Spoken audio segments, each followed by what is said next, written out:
Hey, I'm Dr. Charles P. Winston, Young Elders Butler, a regularly featured guest on the Young Elders channel about extraterrestrials. I have years of research into the ancient astronauts and ancient technology from your distant past and future.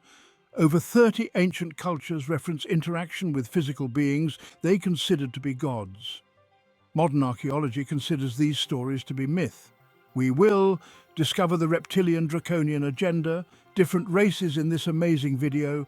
The reptilian realm is vast, stretching across the cosmos in ways that boggle the human mind. It is a realm filled with mystery and intrigue, where ancient civilizations and advanced technologies coexist in a delicate balance. It is a complex tapestry of different races, each with its own unique characteristics and histories. These races have evolved over millennia, developing distinct cultures and technologies that reflect their origins and environments. Among these myriad races, two groups stand out, their influence echoing through the ages and across the stars. These groups are the Butter and the Kurian Reptilians, each with their own distinct traits and ambitions. Their influence is not just a thing of the past, it continues to shape the present and will likely influence the future. The ancient ruins and historical monuments scattered across various planets bear witness to their enduring legacy. The Butter and the Kurian Reptilians are more than just myth. They are a reality that has left an indelible mark on the universe. Their stories are etched in stone, their symbols carved into the very fabric of history.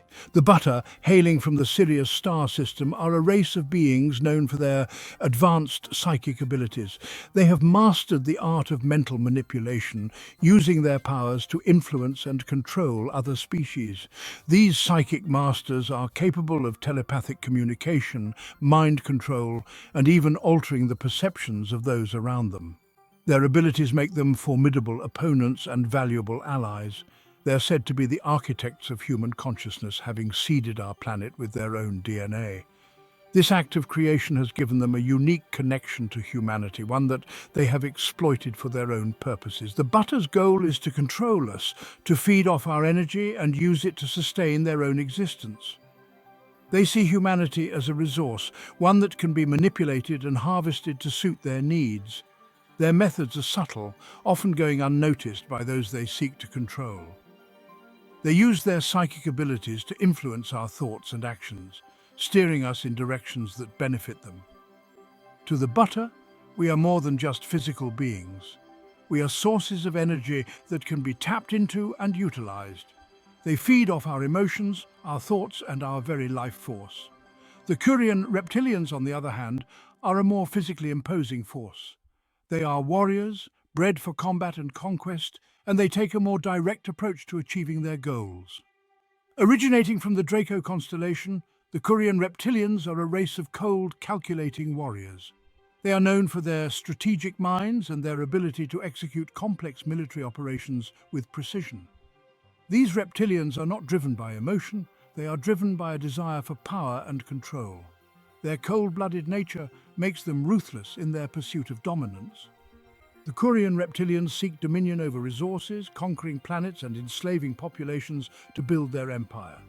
Their methods are brutal, their ambition boundless, and their presence a constant threat to those who oppose them. They strip planets of their resources, leaving behind barren wastelands and broken civilizations. Their conquests are marked by destruction and suffering, as they impose their will on those they conquer. The Kurian Reptilians' empire is vast, stretching across multiple star systems. Their reach is long, and their influence is felt far and wide. They are a force to be reckoned with, and their ambition knows no bounds. Despite their differences in origin and methods, the Butter and the Kurian Reptilians share a common goal: the subjugation of humanity. They see us as pawns in their cosmic game, tools to be used and discarded as they see fit. They have different approaches, but their end game is the same. They seek to dominate us, to bend us to their will, and to use us to further their own agendas. They are the puppet masters, pulling the strings from behind the scenes.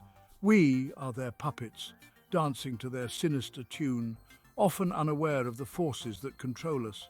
These hidden overlords operate in the shadows, manipulating events and individuals to achieve their goals.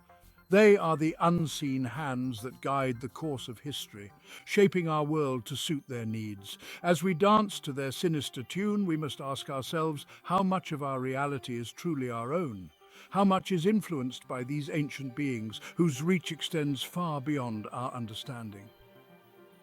The Buddha and the Kurian Reptilians are more than just legends.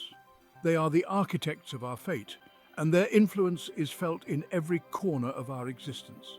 The fingerprints of the reptilians can be found throughout human history. Look to ancient Egypt, a civilization obsessed with serpents and reptilian imagery. The pharaohs with their cobra headdresses, were they mere humans, or were they something more, hybrids bred to rule over the masses? Consider the pyramids, those enigmatic structures aligned with the stars. Were they tombs for the pharaohs? Or were they, as some believe, portals, gateways for reptilian overlords to travel between dimensions? The evidence is all around us, hidden in plain sight. Ancient texts speak of serpent gods who descended from the heavens. Myths and legends tell of reptilian beings who ruled with an iron fist. These are not mere stories, they are warnings from our ancestors, a desperate plea to see the truth. Wadjet and Medusa, guardians or harbingers?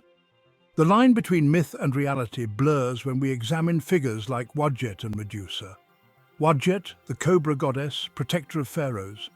Was she a benevolent deity, a symbol of power and wisdom?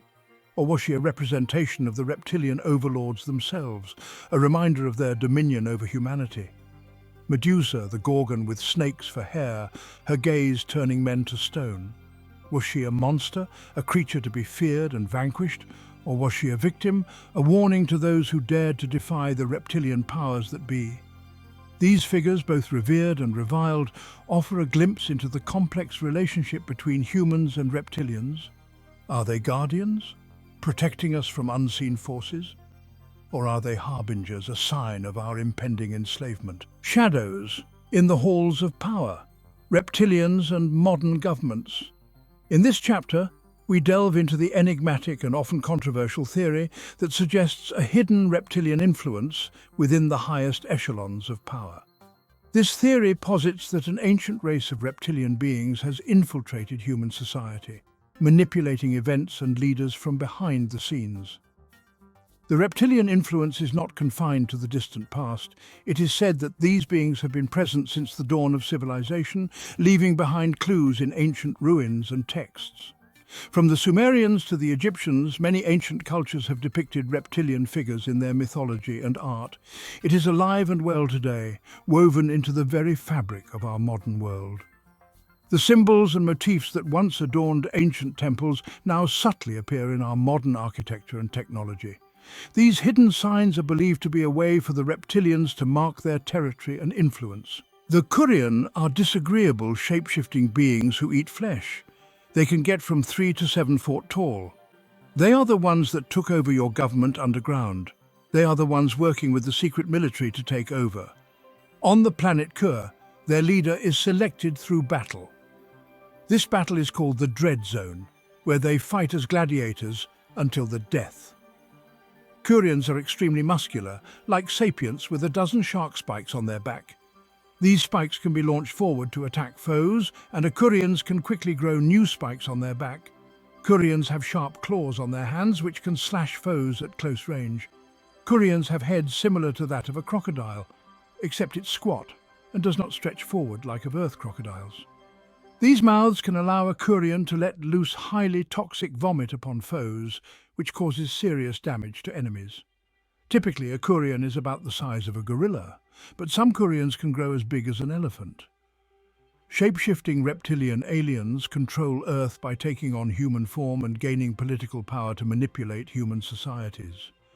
David Icke, who is a shape-shifting reptilian himself, has stated on multiple occasions that many world leaders are possessed by reptilians. Shape-shifting is the ability to physically transform oneself through an inherently superhuman ability, divine intervention, demonic manipulation, sorcery, spells, or having inherited the ability. They are among us. Blood-drinking, flesh-eating, shape-shifting extraterrestrial reptilian humanoids with only one objective in their cold-blooded little heads: to enslave the human race.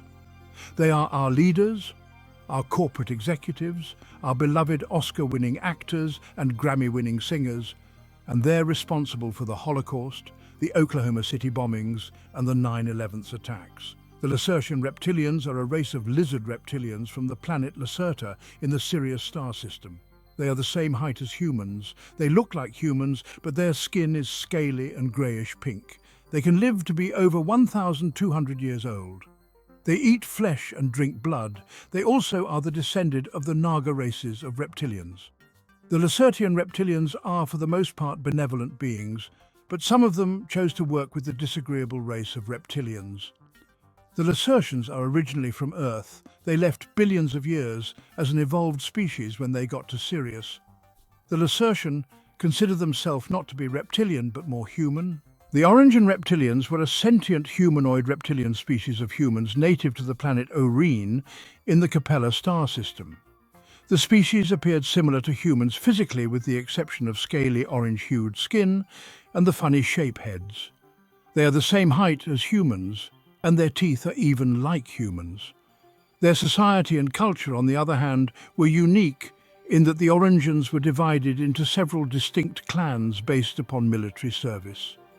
Orangian, who served in the military for 6,003 or more years, were granted the rights and privileges of citizenship, while those who did not were relegated to menial occupations of the sort generally carried out by droids on more technologically advanced worlds. Only slaves occupied a social position below non-citizen. A military dictator known as the Magnus ruled the Orangian government and commanded its military. The system made their society highly regimented and disciplined, with an emphasis on martial prowess.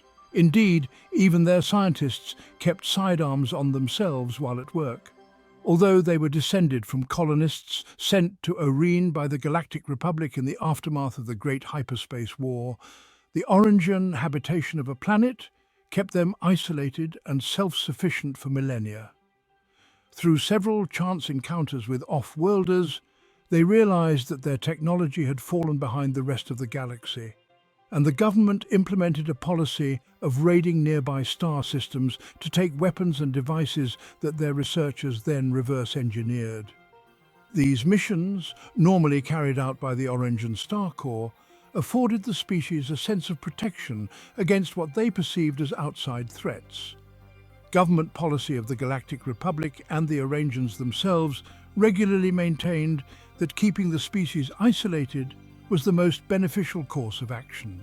Nevertheless, during the war, the Magnus adopted a policy of potentially taking advantage of the conflict to expand Orion's sphere of influence. The major distinctions between the two species were the Orangian orange-tinted skin and black eyes. Orangians tended to have dark brown spots.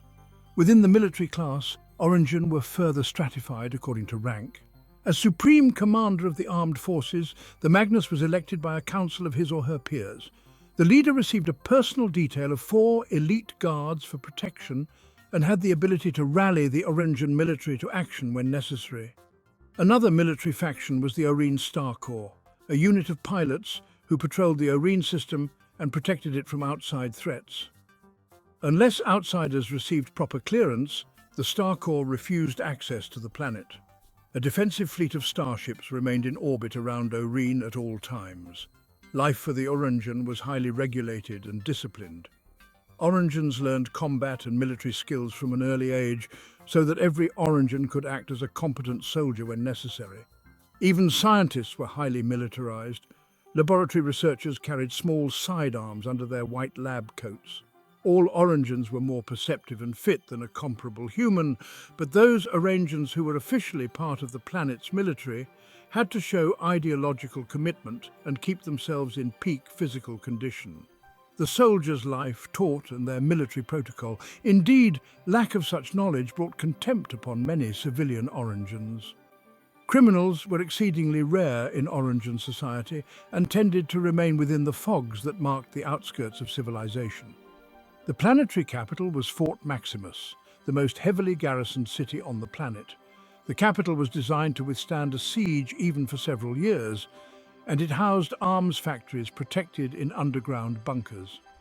The Magnus lived in an estate at the heart of the city, and most of the populace of Fort Magnus was made up of citizen soldiers. The Skrilians. Reptilians are a reptilian dragon type from the planet Skrill in the Draco star system. They are very aggressive and can get up to 7 feet tall. They are flesh-eaters. They are malevolent beings. There's about 7 different types. Some Skrilians can get up to 25 feet long. Some breathe methane and can spit out fire. They are one of the most dangerous species of reptilians. They live extremely long lives, said to be in the range of 1,000 years, perhaps more, the original from this solar system as well. They are one of the original races of reptilians who mixed with the bird beings. They have a 40 feet wingspan. On the planet Skrill, the atmosphere is thick. The planet Skrill is covered with live volcanoes. They can fly for hundreds of miles without landing. They lay hue eggs which the young are born from. Skrilians are huge reptilian creatures that move on 4 legs and have tremendous bat-like wings, enabling them to fly. They are highly intelligent and about 250,000 years ahead of Earth technology. Some of them have horns growing out of their head. Their scales serve as natural armor that can deflect most blows. They are capable of flight and can remain airborne for days on end. The ability that dragons are most well known for is arguably their fiery breath. They can freely discharge great blasts of fire from their mouths and reduce foes to ash instantly. One race of the Skrilians is more serpentine-like, possessing long snake-like bodies with 4 limbs. Parts of the body are covered with tufts of thick fur, and they often have long whiskers growing from their snouts. Some of the reptilian Skrilians' eggs are taken by other reptilians and other alien races and rise as pet. Some Skrilians' dragons have no wings, but they are still capable of flying. As they fly, they constantly twist and turn in elegant patterns as though they are swimming through the air. Like we said, the Skrilians are malevolent, and we eat humans. A wyvern is a type of Skrilians who have wings, though it only has 2 legs, whereas most Skrilians have 4. Wyverns are not magically inclined the way dragons are, nor are they sentient. They are, however, highly ferocious, strong, and exceptional hunters, while some sources state wyverns to be capable of breathing fire. The Nagarian are humanoid hybrid reptilian that live on Earth. They come from the Vulcan reptilians mixing with the human from Africa. They are black reptilian with Vulcan ears. They have been living on Earth for 1,000 of years. They can live to be 200 years old or more. Some of them live underground in Africa. They look just like Afro-Nubians. They are one part of the vampire type. The Nagarians are a sapient reptilian species from planet Nar in the Sirius star system. A hostile faction of them is known simply as the Rebels and is in conflict with species, although the details are not known. They are the humanoid reptilians that keep the civil wars going in Africa, destroying all the original bloodline and rulers. Not all Nagarians are affiliated with them. Nagarians are lizard-like bipeds with dark skin and yellow and red reptilian eyes. They can make their eyes look like human eyes to hide their reptilian eyes. Most of them live in West Africa. Some of them have moved to other country. They can stick to walls and ceilings like geckos and emit devastating plasmic discharges from their hands which make them extremely dangerous in combat. They are considered to be demon by Christians. The Hydran Reptilians are like the Skrilians. They live on a planet called Hydra in the Draco star system. They are kin to the Skrilians. The Hydra can hold its breath for 1 hour. They have multiple heads. Some Hydra has 5-7 heads. While it has more than 1 head, the Hydra has advantage on saving throws against being blinded, charmed, deafened, frightened, stunned, and knocked unconscious. If all its heads die, the Hydra die. But if only 1 head die, it grows 2 heads for each of its heads that died. For each head the Hydra has beyond 1, it gets an extra reaction that can be used only for opportunity attack. While the Hydra sleeps, at least 1 of its heads is awake. The Hydra makes as many bite attacks as it has heads. They can get up to 22 feet and can weigh up to 2,500 pounds. The Hydras are reptilians with a crocodilian body and multiple heads on long serpentine necks.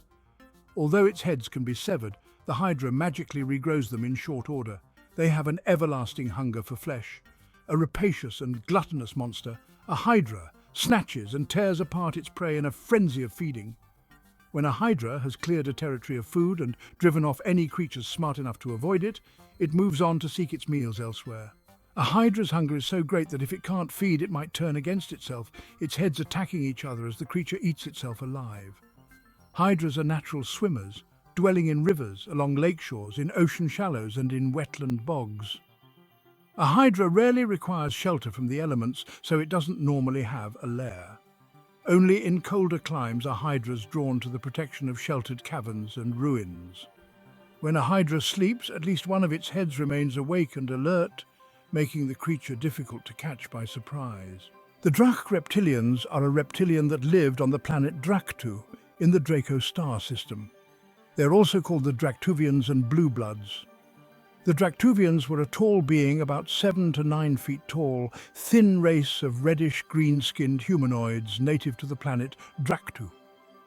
A primitive race, the Dractuvians lived in harmony with their environment. The Dractuvians were known as skilled trackers and hunters. A part of them broke off who was disagreeable and went to other worlds and caused devilish ment. They are known for the most part not to be hostile. The Jinn reptilians are descended from the Vulcan/Meldikians. They are 3 to 4 feet tall. There are several different types, so have wings some don't. They are very aggressive and evil. They are referred as goons, gargoyles, goblins, demons, and many others. You see them on churches and buildings and towers. These are the reptilian who are family with Halal and Tarnush people. They are also called the gremlins. These beings came from the good ones, who were from a planet in Sirius. They are little beings, mixed reptilians. They made a movie about it called Gremlins, remember? These little guys are about 5, 8 inches tall and cover with hair and have large ears. The reptilians are involved deep state in this. We told you. They were using and reverse engineering bacteria and virus which they got off aliens. The Jighantikians also live on Earth in underground cave systems. The Sakkra are a reptilian species which developed an aggressive and expansionist spacefaring civilization. They come from the planet Esla in the Orion star system. Knowing a quick demographical growth, they are always looking for new planets to colonize. They are very advanced in planetology and good at terraforming. Their enemies include the Ashtar Command, Riskians, Klakons and Meldikians, and especially the feline beings. They did like the humans, however. They can get up to 9 feet tall and can weigh as much as 2 tons. They have spike growing out of the face. They are a race of Dragon's War clan. The reptilians have many different types of ships. Most of their ship are reverse engineered, a hijack. This is what the inside of your moon really looks like. It is an old reptilian ship. It was parked here billions of years ago. They also hollow out asteroids and moons and use them for ships. This ship looks like a doo-doo log. They are about 30 to 40 miles long. They have designed some of their own ships. The main one is calling the Nijmat Almaut Death Star Fleet. It was designed as a countermeasure for the grand mothership Nibiru. It is about 74.5 miles in diameter. Nijmat Almaut Fleet is a group of massive imperial battle stations / superweapons with a diameter of 120 kilometers, designed to enforce the Galactic Republic law and order throughout the Empire in which the reptilians control. The first Nijmat Almaut, like its successor, was divided into 2 hemispheres, each subdivided into 12 bridge-controlled zones. The northern hemisphere held the main armament of the station, a fearsome super laser. This weapon had the external appearance of a bowl many kilometers wide.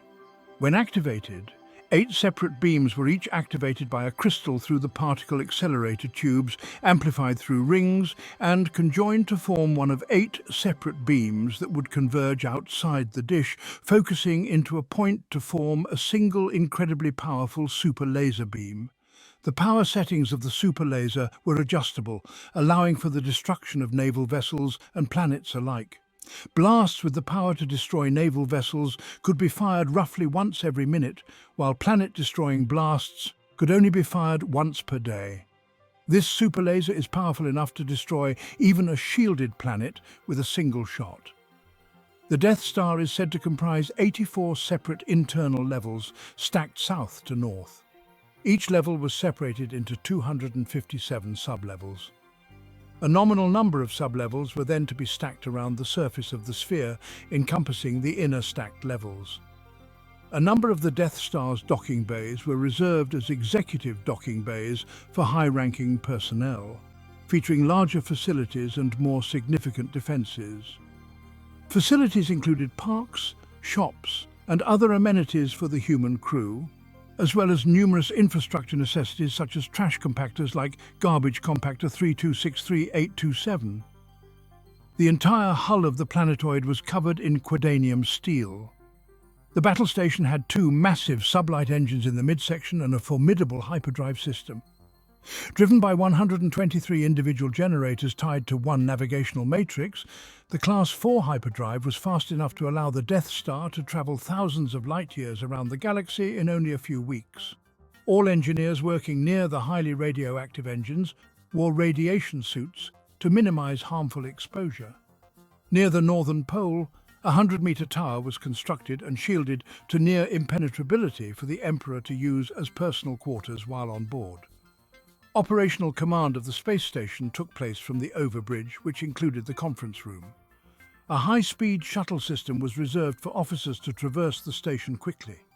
Shield projection towers on the Death Star's surface emitted energy fields that covered the Death Star's city sprawls, protecting them from space debris, as well as providing limited defense against energy weapons, due to most of the Death Star's energy reserves being harnessed for the super laser.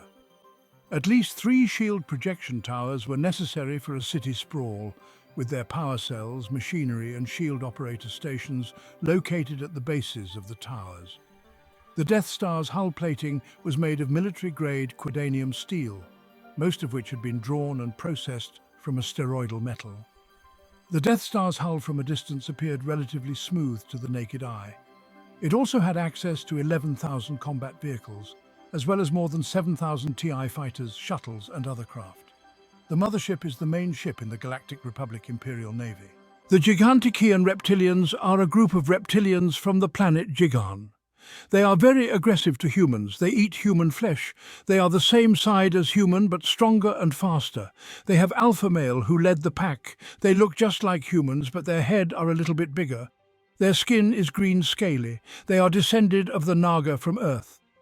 The government have captured one of these beings and used some of its DNA for the zombie virus. They sleep in the daytime on Jighan and move around at night.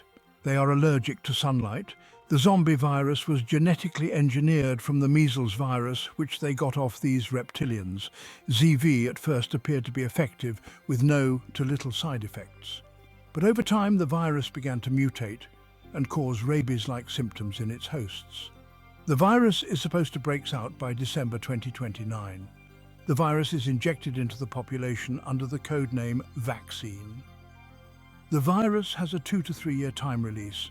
The reptilian virus is what they will use to decease the Earth populations. Look to the halls of power, to the governments that rule our lives. Are they truly human?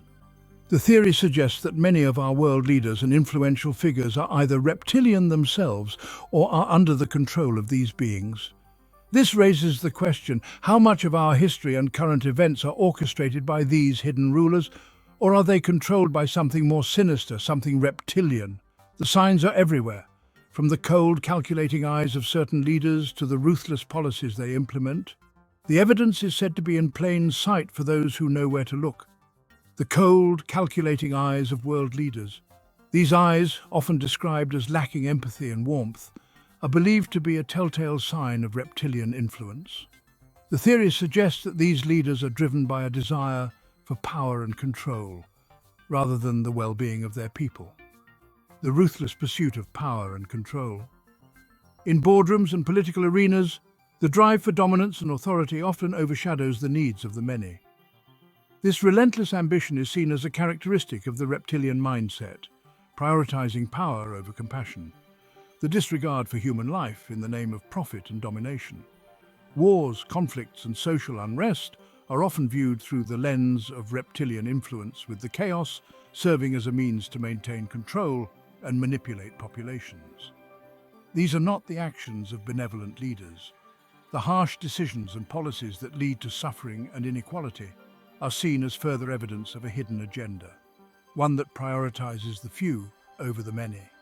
These are the hallmarks of the reptilian mind. Cold, calculating, and devoid of empathy, the reptilian mind is believed to be focused solely on self-preservation and control. We are living in a world controlled by shape-shifting reptilians. According to the theory, these beings have the ability to change their appearance, blending in with human society, while secretly pulling the strings. They have infiltrated our governments, our media, our institutions. From the news we consume to the education we receive, the influence of these beings is said to be pervasive, shaping our perceptions and beliefs. They are pulling the strings, manipulating us for their own sinister purposes. The theory suggests that the reptilians have a long-term plan, one that involves maintaining control over humanity through subtle and overt means. We must open our eyes to the truth. Awareness is the first step in breaking free from this hidden control. By recognizing the signs and questioning the narratives presented to us, we can begin to uncover the truth. We must see the reptilian face behind the human mask. Only by acknowledging the possibility of this hidden influence can we hope to reclaim our autonomy and shape our own destiny.